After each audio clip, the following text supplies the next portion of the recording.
বাতিজা বাতিজা তুমি কিতাদি বান্ধো এটা খুব হাইক কেজি বান্ধো না এটা হাক কেজি বানলে বান তাড়াতাড়ি হয় তাড়াতাড়ি হয় বান টাইট হয়নি টাইট হয় টাইট না লইব নি মাঝে হাতে বান্ধে হাতের বান আর এটা বান বেশ আছে হাতে বান্ধে আর এটা বান্ধে কত তো ভাত মনে করো হাতে যদি একজনে দুইজনে বান্ধে এটা গড় হইব অনেক তো যাতে ওই যে একটা রোড এটা হাত দিয়ে আড়াই যেত না ওই হাইটা দিলে দেখাই তোমার একটা ও তো ওই হারাইলো না ওই হারাই ওই দিল আচ্ছা হাত দিয়ে ওইটা টান দিল আর এমনি দিল ও তার দিকে শেষ না নি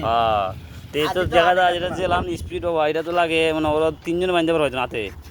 তো এমন হাত লাগে যদি তুই তার বান হয়ে দিলে লাগে এখন লাগে তো ওই জায়গা তিনজনের বান একজন বান্ধা যায় এটা দিন না এখন বান্ধা যায় দ্রুত হয় বান্ধা 20 মিনিটে যাবে তুমি আদি বান্ধো আদি বান্ধি ও ফের দিতে লাগছো না লাগে হাত কেজি বান জবর রাখবে না বেটা হ্যাঁ আর কষ্ট বানাই মনে আর দর্শক যারা আছে তারা জানাইবা যে হুকের বান এটা কি সঠিক নাকি বেঠিক বান তো বসে টাইট হয় যথেষ্ট এই বিষয়ে কিছু মন্তব্য জানাইবা জানা থাকলে যারা মেস্তুরি আছে তারা যে হুকের বান এটা বিষয়ে জানলে জানাইবা।